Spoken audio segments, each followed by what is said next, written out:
오늘 설교의 성경 본문 제가 봉독하겠습니다. 사도행전 3장 1절부터 16절입니다. 거룩하신 하나님의 말씀입니다. 제9시 기도 시간에 베드로와 요한이 성전에 올라갈새 나면서 못 걷게 된 이를 사람들이 메고 오니 이는 성전에 들어가는 사람들에게 구걸하기 위하여 날마다 미문이라는 성전문에 두는 자라.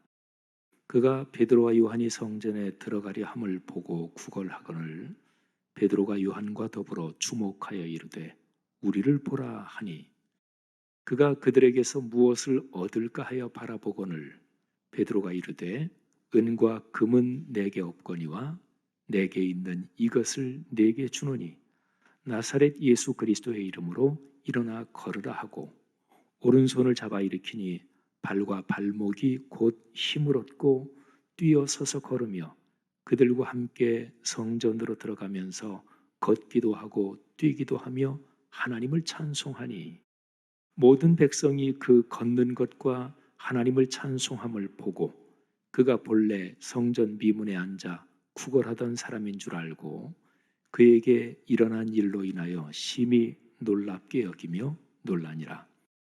나은 사람이 베드로와 요한을 붙잡으니 모든 백성이 크게 놀라며 달려나아가 솔로몬의 행각이라 불리우는 행각에 모이거늘 베드로가 이것을 보고 백성에게 말하되 이스라엘 사람들아 이 일을 왜 놀랍게 여기느냐 우리 개인의 권능과 경건으로 이 사람을 걷게 한 것처럼 왜 우리를 주목하느냐 아브라함과 이삭과 야곱의 하나님 곧 우리 조상의 하나님이 그의 종 예수를 영화롭게 하셨느니라.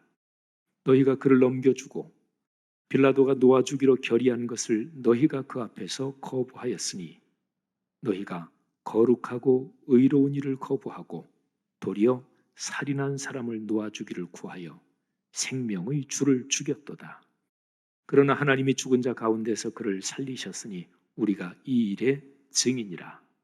그 이름을 믿음으로 그 이름이 너희가 보고 아는 이 사람을 성하게 하였나니 예수로 말미암아 난 믿음이 너희 모든 사람 앞에서 이같이 완전히 낫게 하였느니라. 아멘.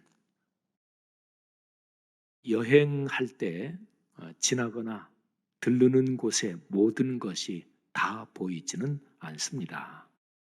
아는 만큼만 보입니다. 어느 부부가 초등학생 남매 아이를 데리고 함께 쇼핑몰을 둘러본다고 생각을 해보십시오.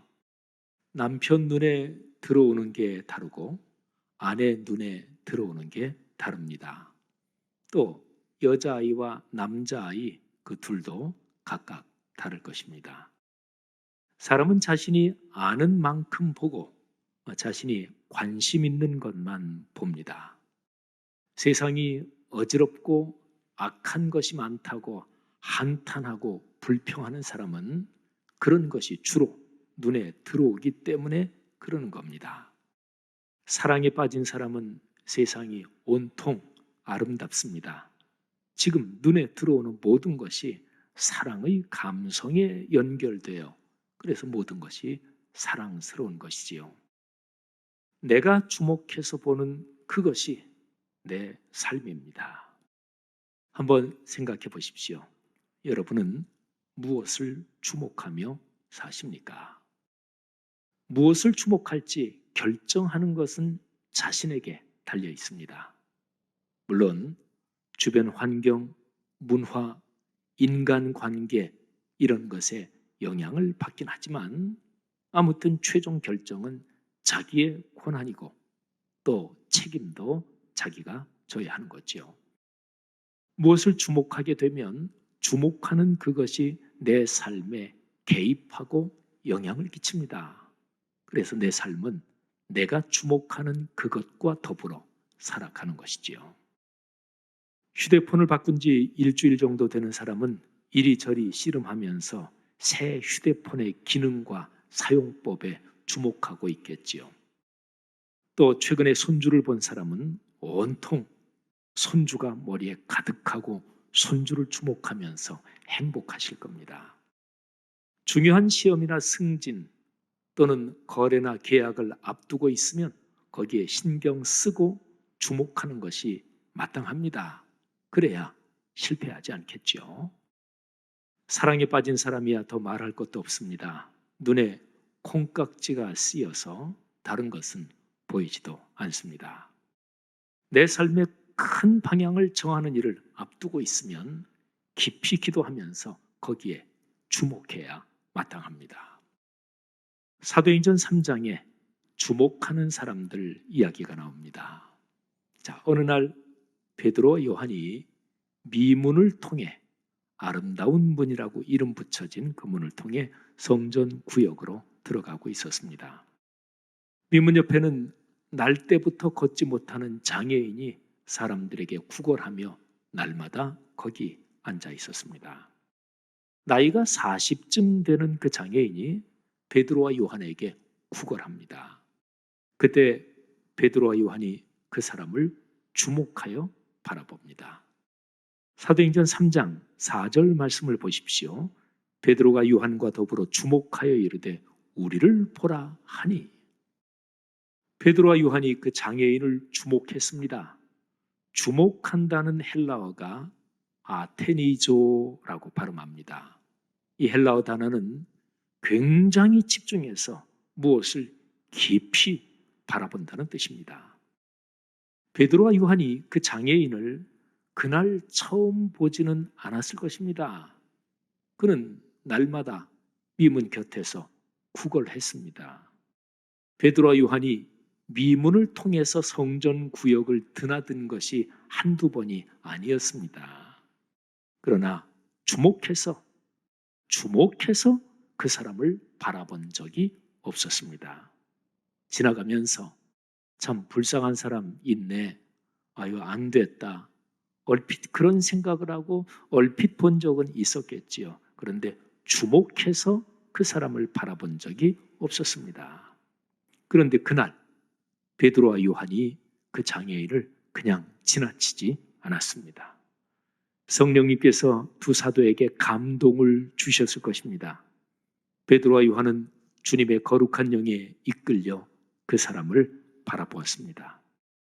그날 두 사도는 주님의 마음과 눈으로 그 장애인을 주목해서 바라보면서 비로소 그 사람의 영혼을 보았습니다. 가련하고 불쌍한 그 사람을 깊이 보았고, 그리고 그 사람 속에 있는 갈망과 눈물과 그리고 절망도 보았습니다. 베드로의 마음에 거룩한 확신이 들면서 베드로가 그 사람에게 이렇게 말합니다. 3장 6절입니다. 은과 금은 내게 없거니와 내게 있는 이것을 내게 주노니 나사렛 예수 그리스도의 이름으로 일어나 걸어라. 베드로가 그 사람의 오른손을 잡아 일으킵니다. 발과 발목에 곧 힘이 생기면서 그 사람이 일어납니다. 기적입니다. 그 사람이 두 사도와 함께 걷고 뛰며 성전 구역으로 들어갑니다. 소리를 높여 하나님을 찬양합니다. 주변에 있던 사람들이 모두 놀랍니다. 사람들이 베드로와 요한과 그 장애인 주변에 몰려듭니다. 솔로몬 행각에 엄청나게 많은 사람이 몰렸습니다. 그때 베드로가 군중에게 말하기 시작합니다. 베드로가 하는 그 말에서 제일 첫 번째 내용이 처음 시작이 3장 12절에 기록되어 있습니다. 그런데 이 구절에 주목하다 이 단어가 또 나옵니다. 한번 들어보십시오. 베드로가 이것을 보고 백성에게 말하되 이스라엘 사람들아 이 일을 왜 놀랍게 여기느냐? 우리 개인의 권능과 경건으로 이 사람을 걷게 한 것처럼 왜 우리를 주목하느냐? 보세요. 베드로는 장애인이 일어나 걷게 된 것이 자신과 요한의 경건과 권능으로 된 것이 아니라고 명확하게 선을 긋습니다. 그러면서 왜 우리를 주목하느냐고 군중의 시선과 생각을 교정합니다. 우리를 주목하지 말라는 것이죠. 여기에 사용된 주목하다는 단어가 앞에 4절에 언급된 단어와 같습니다. 헬라어 아테니조입니다. 자, 여러분, 베드로의 발언에서 요점이 이겁니다. 우리의 능력이 아니다. 예수 그리스도의 이름에서 나온 능력이 장애인을 고쳤다. 우리를 주목하지 말아라. 나사렛 예수 그리스도를 주목하라. 베드로가 군중에게 선포한 메시지가 사도행전 3장 11절부터 16절에 나오는데 그 중요한 점을 따라가면서 제가 요약해서 다시 한번 읽겠습니다. 이스라엘 사람들아, 이 일을 왜 놀랍게 여기느냐? 우리 개인의 권능과 경건으로 이 사람을 걷게 한 것처럼 왜 우리를 주목하느냐? 아브라함과 이삭과 야곱의 하나님, 곧 우리 조상의 하나님이 그의 종 예수를 영화롭게 하셨느니라. 너희가 거룩하고 의로운 분 생명의 주를 죽였도다. 그러나 하나님이 죽은 자 가운데서 그를 살리셨으니 우리가 이 일의 증인이라. 그 이름을 믿음으로 그 이름이 너희가 보고하는 이 사람을 성하게 하였나니 예수로 말미암아 난 믿음이 너희 모든 사람 앞에서 이같이 완전히 낫게 하였느니라. 아멘. 여러분, 베드로의 메시지에서 중요한 점을 또 한 번 정리해 보십시다. 이 장애인이 치유된 것은 큰 틀에서 보면 구약에 기록된 말씀의 성취입니다. 베드로가 하는 말 중에서 아브라함과 이삭과 야곱의 하나님이라는 표현이 나오죠. 이 표현은 이스라엘의 하나님을 표현하는 구약의 대표적인 언어입니다. 구약 성경에 수도 없이 많이 기록된 그 하나님의 약속, 그 하나님의 언약, 그 하나님께서 예수를 죽음에서 살리셔서 그리스도로 드러내시면서 영화롭게 하셨습니다. 그 예수 그리스도의 이름을 믿는 믿음으로써 치유의 기적이 일어났습니다. 베드로와 요한은 이 기적적인 치유의 주인공이 아닙니다. 다만 이 일을 통해서 예수님이 그리스도시다, 예수님이 구세주이시다, 예수님이 하나님의 아들이시다, 이거를 증언할 뿐입니다. 보세요. 베드로와 요한은 사람들이 자신들을 대단한 사람으로 바라보는 그 시선을 즐기지 않았습니다. 사람들의 시선을 하나님과 예수 그리스도께 주목하게 했습니다. 하나님의 말씀에 주목하게 했습니다. 그래서 날 때부터 걷지 못하는 장애인이 걷게 된 기적은 단순한 기적이 아니라 표적이 되는 거지요. 기적하면 어떤 초자연적인 현상이 일어난 것, 그거를 기적이라 그러지요. 그런데 그 기적이 뭐를 보여주느냐, 어떤 의미를 가지고 있느냐, 그 기적이 어디를 향하고 있느냐, 무엇을 표시하고 있느냐, 그렇게 얘기할 때 표적이 되는 거지요. 그 장애인이 일어남으로써 예수님이 세상의 구세주 곧 그리스도시다, 이거를 드러내는 표시가 됐고, 그래서 그 기적은 표적이 됐습니다.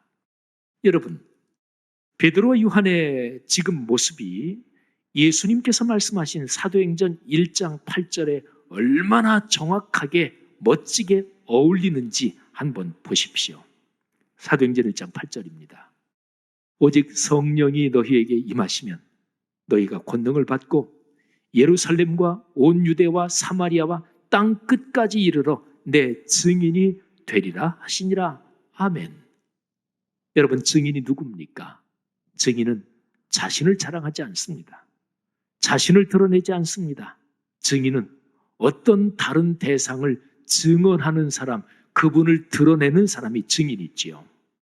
예수님의 증인은 어떤 일을 하든지 자신이 먼저 예수님을 주목하고 또 다른 사람들이 예수님을 주목하게 합니다. 그래야 예수님의 증인이지요. 사람들이 주님과 주님의 말씀을 주목하게 해야 합니다.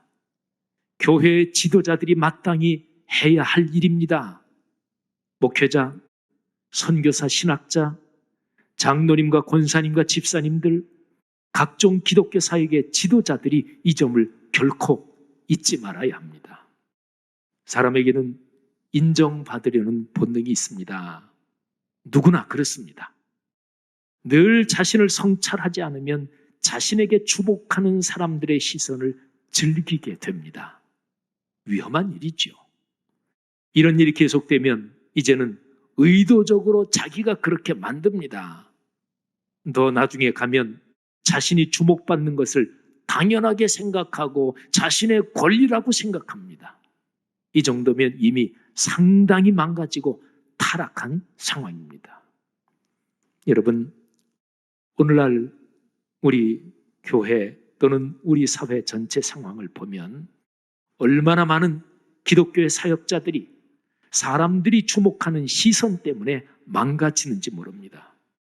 명예욕과 권력욕은 누구도 피하기 힘든 유혹입니다. 사탄이 사람을 망가뜨리려고 태고적부터 사용해온 방법이고 늘 효과 있었던 방법이고 오늘날도 여전히 효과적인 방법입니다. 명예, 권력, 여기에 대한 욕망을 부추기고 사람들이 자신을 대단하게 보는 그 시선을 즐기게 만드는 이 방법은 그리스도인을 타락시키는 여전히 효과적인 방법이라는 거죠. 앞으로도 그럴 것입니다. 사람들이 주목하는 시선을 대놓고 즐기게 되면 그러면 착각에 빠집니다. 주변에는 아첨꾼들만 남습니다.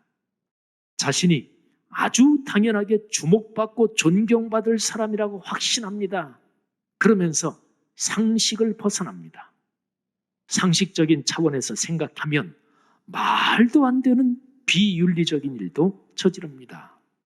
결국은 자신도 망하고 주변 사람도 불행하게 합니다. 그리고 주님의 이름을 욕되게 합니다.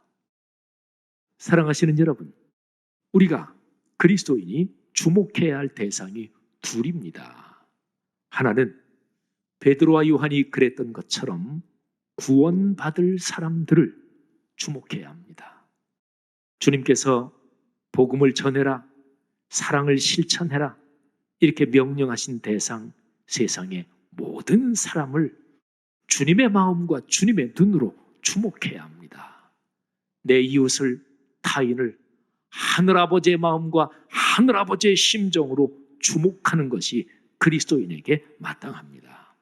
자, 이게 첫 번째입니다. 그 다음에 다른 하나는 그리스도인은 마땅히 삼위일체 하나님을 주목해야 합니다. 베드로와 요한은 나사렛 예수 그리스도의 이름을 늘 주목했습니다. 삼위일체 하나님께서 이루신 위대한 구원의 사건을 늘 심장에 품고 살았습니다. 하나님을 주목하는 것, 이것이 기준입니다. 기준이 분명하면 흔들리거나 비뚤어지거나 엇나가지 않죠. 그런데 기준이 분명하지 않을 때 사람의 삶은 흔들립니다. 그리스도인 삶의 기준은 삼위일체 하나님, 예수 그리스도를 통해서 십자가에서 하나님이 이루신 이 구원의 사건, 이것이 늘 기준이고 이거를 시야에서 잃어버리면 안 됩니다. 이거를 잃어버리는 그때부터 그리스도인의 삶은 알게 모르게 흔들립니다. 처음에는 자신이 몰라요. 한참이나 흔들리고 한참이나 엇나가고 난 뒤에 그제서야 느끼기도 하지요. 여러분 생각해 보세요. 예수를 믿지 않는 세상 사람들도 사람은 누구나 자기의 삶을 지탱해주는 자기가 가장 주목하는 어떤 중심적인 대상을 하나는 다 가지고 있습니다. 살려면 그게 필요합니다. 그러니까 올바르고 건강하고 품위 있는 것이 아니더라도 사람이 살아가려면 흔들리지 않으려면 어느 것 하나는 집중적으로 주목해야 되는데 어쨌든 그것이 흔들리면 그 사람의 삶이 불안해지는 거지요. 그리스도인에게는 그것이 바로 하나님을 우리의 시야에서 놓치면 그때부터 흔들리기 시작하는 거지요. 사랑하신 여러분, 우리의 시선을 주님께 그리고 주님의 말씀에 늘 주목하며 사시기를 주님의 이름으로 권면합니다. 사도행전 3장에는 주목하는 사람들 두 부류가 나옵니다. 하나는 베드로와 요한처럼 하나님을 주목하고 또 하나님의 마음과 눈으로 타인을 주목하는 사람들입니다. 그리고 다른 하나는 사도행전에 나오는 3장에 나오는 군중의 경우인데, 어리석은 종교 심리에 빠져서 어떤 사람을 주목하며 그 사람을 우상처럼 섬기는 그런 사람들입니다. 목회자나 기독교 지도자들이 군중의 어리석은 종교성을 이용해 먹으면 안 됩니다. 하나님 앞에서 무서운 범죄요 타락입니다. 종교 심리를 과도하게 사용해서 목회적인 입지를 강화하는 것은 목회를 병들게 합니다. 교회 공동체를 망가뜨립니다.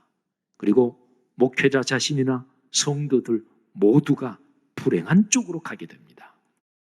목회를 비롯한 모든 기독교 사역의 유일한 권위는 하나님의 말씀인 66권 성경 말씀입니다. 사랑하는 목회자와 사역자들이여, 주님의 양떼들이 거룩한 말씀을 주목하게 합시다. 주님의 양떼들이 주 예수 그리스도를 주목하게 하시기를 바랍니다. 사랑하는 성도들이여, 목회자들의 인도에 따라 거룩한 말씀을 주목하며 주님을 만나시기를 바랍니다. 주 예수 그리스도 손 꼭 붙잡고 삶의 여정을 걸어가시기를 권면합니다. 하나님의 모든 백성들이여, 하나님의 말씀을 깊이 묵상하고 거기에서 깨달은 주님의 뜻에 삶을 헌신하며 예수 그리스도의 편지로 살아가시기를 바랍니다. 그런 우리의 삶을 보고 세상 사람들이 예수 그리스도가 누구신가 궁금해하면서 예수 그리스도를 주목하게 되겠지요.